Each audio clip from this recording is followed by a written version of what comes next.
रामपुर नाम के एक गांव में पिछले कई वर्षों से भयंकर घटनाएं हो रही थी। इन भयंकर घटनाओं का कारण क्या था, ये जानने में सब लोग असमर्थ थे। बस सब लोग भय के साए में अपना जीवन व्यतीत कर रहे थे। गोपी का विवाह कुछ दिन पहले ही अपने गांव से बाहर हुआ था। आज वह अपने पति महेश के साथ अपने गांव आ रही थी।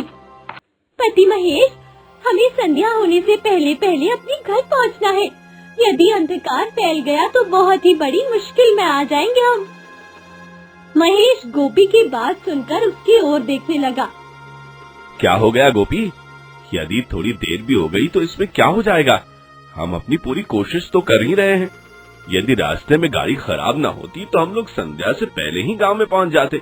मगर मैं देख रहा हूँ कि जब से हम तुम्हारे गांव आए हैं तुम बहुत चिंतित लग रही हो। मैंने तो सोचा था कि घर आकर तुम प्रसन्न हो जाओगी, मगर तुम तो बहुत परेशान हो। इसका क्या कारण है? ये समय इन बातों के लिए उचित नहीं है। यदि हम बातें करते रहे तो घर पहुंचने में देर हो जाएगी और मैं चाहती हूँ कि हम लोग जल्दी से जल्दी अपने घर पहुँच जाए। गोपाल दरवाजे की ओर बढ़ने लगा। बाहर से एक लड़की की आवाज आ रही थी। भैया, भैया दरवाजा खोलो, मैं बहुत डर गई हूँ, कृपया मेरी मदद करो भैया। गोपाल दरवाजे के पास आकर कुछ देर खड़ा रहा। उसके मन में कई विचार आ रहे थे। आधी रात को कौन लड़की यहाँ आ सकती है? और अगर यह कोई सामान्य लड़की होती तो किसी घर वाले को आवाज देती, मगर यह सिर्फ मुझे दरवाजा खोलने के लिए कह रही है। कहीं ये... गोपाल ने झरोके से बाहर झांका। बाहर एक लड़की खड़ी थी। उसकी लंबी खुली हुई बाल, सफेद चोला और नंगे पैर थे। उसकी आंखें अंधेरे में चमक रही थी। गोपाल के शरीर में एक ठंड सी दौड़ गई। भैया, जल्दी जल्दी दरवाजा खोलो, बाहर बहुत डरावना लग रहा है। कोई है क्या अंदर? गोपाल का गला सूखने लगा। उसे लगा कि उसके पैर जमीन में जम गए हैं। वो ना तो भाग सकता था, ना ही आवाज निकाल सकता था। भैया, भैया दरवाजा खोलो, तुम्हें डर नहीं लग रहा? हाँ? अब लड़की की आवाज पहले से अलग थी। उसमें एक अजीब सी गूंज थी, जैसे कई लोग एक साथ बोल रहे थे। कौन हो तुम? मैं कौन हूँ? तुमने दरवाजा खोलकर देख लिया तो पता चल जाएगा। गोपाल ने घबराकर दरवाजे के पास हटने की कोशिश की, मगर उसके पैर भारी हो गए थे। लड़की अब दरवाजे पे जोर जोर से खटखटाने लगी। गोपाल, गोपाल, तुमने मुझे पहचाना है ना? मैं तुम्हें ही लेने आई हूँ। तुम मुझे पहचानते हो ना? गोपाल की चीख उसके गले में ही दब गई। दरवाजे के बाहर खड़ी वो आकृति धीरे धीरे लंबी होती जा रही थी। उसकी हड्डियां चटकने की आवाज घर के अंदर तक सुनाई देने लगी। जल्दी द्वार खोलो, मैं अकेली हूँ, संकट में हूँ। मेरे पीछे गुंडे लगे हुए हैं, मुझे उनसे बचा लो। अरे ये तो कोई लड़की है, दुख से पीड़ित लग रही है। मुझे इसकी सहायता करनी चाहिए। गोपाल ने द्वार खोला। उसे द्वार से थोड़ा दूर एक लड़की दिखाई दी। गोपाल घर से निकलकर बाहर आया। कौन हो तुम और यहाँ इस अवस्था में क्यों खड़ी हो? तभी लड़की ने गर्दन मोड़कर गोपाल की तरफ देखा। गोपाल के मुख से एक तीव्र चीख निकली, क्योंकि वो बहुत भयंकर थी। वो कोई लड़की नहीं बल्कि वो स्त्री थी। आज पकड़ ही लिया तुम्हें, आज तो तुम्हें ढूंढ लिया। चलो आओ मेरे साथ, अब तुम्हें मुझसे कोई नहीं बचा सकता। एक एक करके गांव के सारे पुरुषों को मैं मृत कर दूंगी। गोपाल की चीखें दूर दूर तक सुनाई दे गई। महेश भी अपनी जगह से जाग गया। अरे ये क्या हुआ? ये चीखने की आवाज किसकी है? गोपी भी जाग गई थी। लगता है उस स्त्री ने किसी को पकड़ लिया है। अरे आवाज तो हमारे घर के पास से आ रही है। गोपी की बात सुनकर महेश बुरी तरह घबरा गया। कहीं गोपी की बात सत्य तो नहीं थी? मैंने वो पट्टिका हटा दी थी। कहीं वो स्त्री घर के अंदर तो नहीं आ गई? महेश कक्ष से भागते हुए बाहर निकला। गोपी भी उसके साथ थी। अरे ये क्या? ये लड़की कौन है जो गोपाल को घसीट रही है? रुक जाओ लड़की, गोपाल को छोड़ दो। गोपाल बुरी तरह से खींचा जा रहा था। अब अगला दृश्य बहुत ही आश्चर्यजनक था। अब वो स्त्री वायु में उड़ने लगी थी। और गोपाल भी उसके साथ वायु में उड़ता जा रहा था। ये तो बहुत भयंकर दृश्य है। मैंने कभी जीवन में नहीं सोचा था कि मुझे ऐसा दृश्य भी देखने को मिलेगा। गोपी और बाकी गांव वाले सत्य कह रहे थे, इस गांव में वास्तव में ही वो स्त्री है। मगर ये लोग को क्यों मार रही है? मैं जल्दी ही ये पटिका दोबारा से द्वार पर लगा देता हूँ, ताकि किसी को ज्ञान न हो सके कि मुझ पर वो संदिग्ध नजर रखे।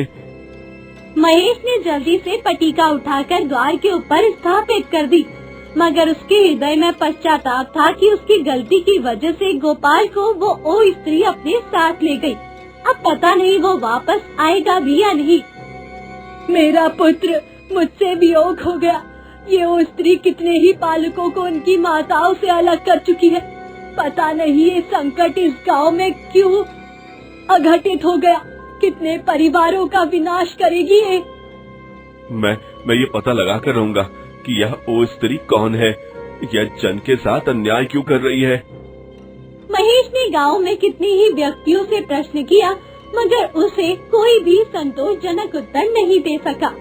एक गांव के पुरुष ने उसे बताया कि पर्वतों पर एक साधु बाबा निवास करते हैं। वो इस वन में तपस्या करते रहते हैं और बहुत ही विरले किसी से भेंट करते हैं। यह उन्हीं साधु बाबा की साधना का फल है कि वह वो स्त्री किसी के घर में प्रविष्ट नहीं हो सकती, मगर वो साधु बाबा हर किसी से भेंट नहीं करते। मेरी भावनाएं शुद्ध हैं। मैं हृदय का सत्य हूँ। मुझे विश्वास है कि वह साधु बाबा मुझसे अवश्य मिलेंगे और इस समस्या का समाधान भी करेंगे। महेश वन में पहुंच चुका था। वहां पहुंचने में उसे संध्या हो चुकी थी। वो अति क्लांत हो चुका था। भयंकर भय भी लग रहा था कि कहीं वहां पर वो स्त्री आए और उसे अपने साथ ना ले जाए। अगर मेरे समक्ष वो स्त्री आई, जो भी आया मैं उसका सामना करूंगा। मैं हार नहीं मानूंगा। मुझे साधु बाबा से भेंट करनी है, उनकी सहायता प्राप्त करनी है। वही मुझे बता सकते हैं कि यह वो स्त्री कौन है और इसका अंत कैसे किया जा सकता है। महेश वन के मध्य में था जब उसे किसी नारी की आवाज सुनाई दी। महेश, महेश, मेरी वाणी सुनो। महेश, कहाँ जा रहे हो तुम? अपना नाम श्रवण कर महेश भयभीत हो गया। अरे, ये कौन नारी है जो वन में इस समय अकेली उपस्थित है और ये मुझे भी जानती है? मुझे मेरे नाम से आह्वान कर रही है। जब महेश ने पीछे पलटकर देखा तो वहाँ पर एक स्त्री खड़ी थी। स्त्री अब जोर जोर से हंसने लगी। अब मैं तुम्हें नहीं छोड़ूंगी, तुम्हें भी अपने साथ लेकर जाऊंगी। एक एक करके गांव के सभी पुरुषों को मैं मार दूंगी। स्त्री वही बातें करने लगी जो वो गोपाल से कर रही थी। महेश तो बुरी तरह डर गया। मैंने तुम्हारा कुछ नहीं बिगाड़ा है। मैं ये भी नहीं जानता कि तुम कौन हो और ये सब क्यों कर रही हो। मैं तुम्हारे गांव के पुरुषों से अपना बदला लूंगी। तुम गांव के पुरुषों ने मेरे साथ जो भी किया, तुम सबको इसका मूल्य चुकाना होगा। तुम मुझे नहीं मार सकती। तुम मेरा कुछ नहीं बिगाड़ सकती। मैं इस गांव का नहीं हूँ। तुम जो भी हो, मगर इस वक्त तो तुम इस गांव में ही मौजूद हो और मुझे तुम में और अपने गांव के पुरुषों में कोई अंतर नजर नहीं आ रहा।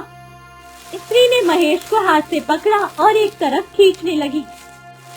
मेरा हाथ छोड़ो स्त्री, तुम मुझे नुकसान नहीं पहुंचा सकती। महेश ने अपने आप को छुड़ाने की बहुत कोशिश की, मगर स्त्री उसे खींचती हुई ले जाने लगी। तभी एक तरफ से एक जोरदार आवाज गूंजी। रुक जाओ स्त्री, तुम इस लड़के को कहीं नहीं ले जा सकती। तुमने जितने निर्दोष लोगों को मारना था तुम मार चुकी हो। तुम निर्दोष लोगों से अपना बदला ले रही हो। तुम्हारे साथ जो भी हुआ उसमें लोगों का कोई दोष नहीं है। तुम जाओ यहाँ से, वरना मैं फिर से अपनी साधना शुरू कर दूंगा और तुम जलकर भस्म हो जाओगी। महेश चकित रह गया जब उसने देखा कि स्त्री अपनी जगह से अंतर्धान हो चुकी थी। मुझे लगता है कि आप वही साधु बाबा हैं जिनके बारे में गांव वालों ने बताया था, जिनसे मिलने के लिए मैं यहाँ तक आया हूँ। तुम बिल्कुल ठीक समझे हो बालक, मैं वही साधु बाबा हूँ जिससे बात करने के लिए तुम यहाँ आए हो। बड़े ही साहसिक नौजवान हो तुम, यह जानते हुए भी कि शाम के बाद स्त्री घर से बाहर निकलने वालों को मार देती है। तुम फिर भी यहाँ गए।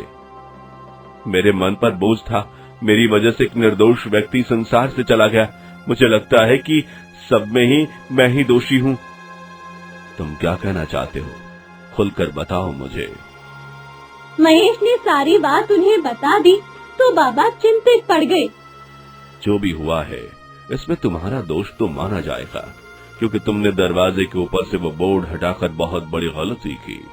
मगर तुम्हें अपनी गलती का एहसास हो गया है और तुम इसे सुधारना चाहते हो। ये बहुत अच्छी बात है। जो होना था वह हो गया। अब अगर तुम्हारी वजह से गांव के बाकी लोगों का जीवन बच जाए तो ये बहुत बड़ी पुण्य की बात होगी। मगर साधु बाबा, मुझे यह तो बताइए कि यह स्त्री है कौन और यह गांव के लोगों को क्यों मार रही है? किस बात का बदला ले रही है? आज से 20 साल पहले की बात है। इस गांव में पूजा नाम की एक लड़की रहती थी। वो बहुत सुंदर और मासूम सी लड़की थी। उसके माता पिता बहुत गरीब थे। सुंदरता होने के बावजूद भी उसका कहीं रिश्ता नहीं हो रहा था। जब भी वह जाती, उसके निकट संबंधी कहते ये गरीब घर की है, ये दहेज में कुछ भी नहीं लाएगी। और फिर गांव के एक अमीर परिवार से पूजा का रिश्ता आया। पूजा और उसके परिवार की खुशी का कोई ठिकाना नहीं था। वे लोग बाहर से दहेज लेकर पूजा की शादी करने आए थे। शादी के बाद जब पूजा अपने ससुराल गई तो उन्होंने उसे सिर्फ एक नौकरानी बना दिया। बात बात पर सास उसे दहेज न लाने का ताना देती, उसे मारती, हाथ उठाती और फिर एक दिन उन लोगों ने पूजा को जलाकर मार दिया और उसकी लाश कहीं दफना दी। उसके बाद सारे गांव में यह प्रसिद्ध कर दिया कि पूजा किसी के साथ भाग चुकी है। उसके माता पिता भी पूजा के शोक में मर गए और फिर पूजा आत्मा बन गई। उसने अपने ससुराल वालों को मार दिया। उसके बाद वह गांव के बाकी पुरुषों को भी मारने लगी। मगर साधु बाबा, इसमें गांव के बाकी पुरुषों का क्या कसूर है?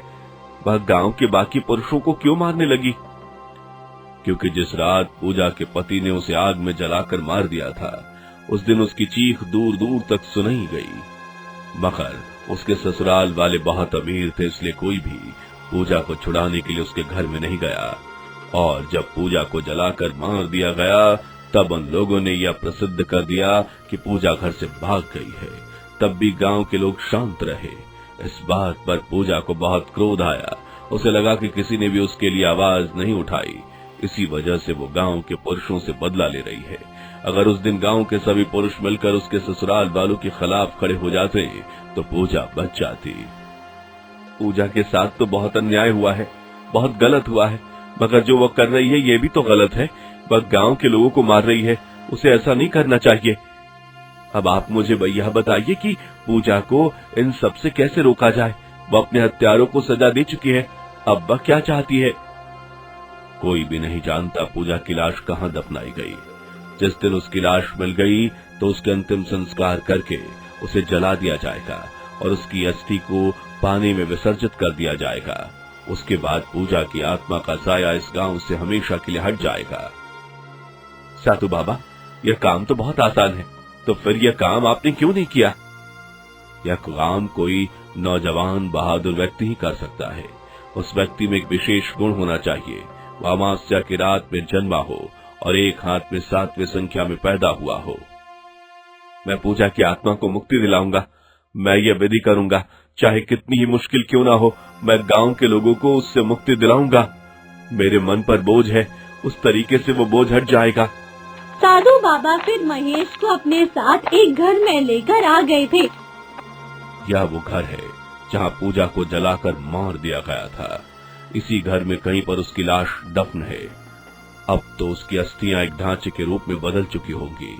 बस तुम्हें ये पता लगाना है कि वो ढांचा किस जगह पर है। मैं तुम्हारे साथ ही रहूंगा। तुम्हें डरने की कोई जरूरत नहीं। ये क्रिया सिर्फ 2 रातों की है और आज कल तुम्हें यहाँ पर हवन बांध कर बैठना है। आज नहीं तो कल तुम्हें पता चल जाएगा और फिर हम अगला काम करेंगे। ठीक है साधु बाबा, जो आप कहेंगे मैं वैसा ही करूंगा। महेश वहाँ पर मंडल बनाकर बैठ गया था। उसे बहुत भयानक दृश्य दिखाई देते रहे। पूजा की आत्मा वहाँ पर आती रही और बार बार उसे धमकियाँ देती रही। मैं तुम्हें जान से मार दूंगी। महेश, तुम ये क्रिया बंद कर दो। तुम अभी मेरी शक्तियों से परिचित नहीं हो। मगर महेश उसे नजरअंदाज करके अपनी क्रिया करता रहा। एक रात की क्रिया हो गई थी।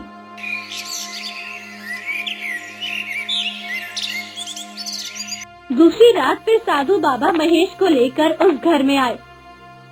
आज की क्रिया कठिन हो सकती है क्योंकि आज स्त्री अत्यधिक क्रोध में है, मगर तुम्हें किसी की चिंता करने की जरूरत नहीं। तुम अपना काम जारी रखना। आप बिल्कुल चिंता मत करें बाबा, मैं क्रिया को बीच में नहीं छोड़ूंगा, चाहे कुछ भी हो जाए। महेश एक जगह पर मंडल बनाकर बैठ गया और फिर से वही मंत्र जपने लगा। आज स्त्री ने उसे अत्यधिक डराया था। कभी उसके मंडल के पास नाग आते, कभी उस पर रक्त की वर्षा होने लगती, तो कभी उसे बड़े बड़े चमगादड़ दिखाई देते। मगर फिर ये सब समाप्त हो गया। तब महेश को एक तरफ से प्रकाश दिखाई देने लगा। साधु बाबा, यह प्रकाश इस भूमि पर पड़ रहा है, इसका अर्थ क्या है? इसका अर्थ है कि स्त्री का ढांचा इसी जमीन के अंदर है। हमें इस ढांचे को तुरंत निकालना होगा और इसका अंतिम संस्कार करना होगा। अब हमें इसे शमशान घाट में ले जाना होगा। वहाँ पर मेरे सेवकों ने चिता जलाने का पूरा प्रबंध किया है। महेश ने कुदाल से भूमि खोदी और फिर पूजा के ढांचे को बाहर निकाल लिया। गांव के कुछ लोग वहाँ पर आ गए थे। गांव के वासियों, तुम लोग अपने घरों से लौट जाओ। ऐसा ना हो कि किसी को कोई हानि पहुँचे। अभी वह यहीं आसपास ही है, तुम लोग किसी समस्या में पड़ सकते हो। गांव के लोग अपने घरों में लौट गए थे। फिर महेश वो ढांचा उठाकर शमशान घाट में साधु बाबा के साथ आ गया, जहाँ पर अग्नि प्रज्वलित की गई थी। जब मैं मंत्र जपता हूँ, तुम लोग एक तरफ शांत खड़े हो जाओ। साधु बाबा मंत्र जपने लगे थे और स्त्री दूर खड़ी होकर चिल्लाने लगी थी। बंद करो ये, बंद करो, चुप हो जाओ। तुम जो कर रहे हो बंद कर दो, मुझे कष्ट हो रहा है। साधु बाबा ने स्त्री की तरफ ध्यान नहीं दिया और अपना मंत्र जपकर उन्होंने उसके ढांचे को अग्नि में समर्पित कर दिया और फिर स्त्री जोर जोर से चिल्लाने लगी। थोड़ी देर बीती थी जब स्त्री अपनी जगह से अंतर ध्यान हो चुकी थी। अब इसकी अस्थियां गंगा में प्रवाहित कर देंगे, तभी स्त्री की आत्मा इस संसार से मुक्ति पाएगी। अगले दिन फिर गांव वासियों ने शांति की सांस ली, क्योंकि स्त्री का साया गांव से हट गया था। महेश बाबू, तुम्हारा अत्यधिक धन्यवाद। तुमने हमें स्त्री से मुक्ति दिलाई है। मेरी बात सुनो महेश, जो होना था हो गया। तुम कभी भी अपनी पत्नी को मत बताना कि गोपाल की मृत्यु तुम्हारी वजह से हुई है। तुम तो अपने किए पर पश्चाताप कर रहे हो और ये सब तुमने इसीलिए किया है ताकि अपनी भूल सुधार सको। मगर तुम्हारी पत्नी तुमसे घृणा करेगी क्योंकि उसका भाई तुम्हारी वजह से चला गया है। मैं किसी को कुछ भी नहीं बताऊंगा साधु बाबा, अपनी पत्नी को भी नहीं। महेश गोपी को लेकर अपने घर वापस चला गया था और गांव के लोग भी अब शांति से रहने लगे थे। अब किसी ने भी स्त्री को पुनः कभी भी नहीं देखा था। इस कहानी से ये सीख मिलती है कि पूरी सच्चाई जाने बिना कभी भी किसी का उपहास नहीं करना चाहिए, अन्यथा मनुष्य को अनचाही हानि भी उठानी पड़ सकती है। तो दोस्तों, कैसी लगी आपको ये कहानी, हमें कमेंट बॉक्स में जरूर बताएं। साथ ही चैनल को सब्सक्राइब जरूर करें।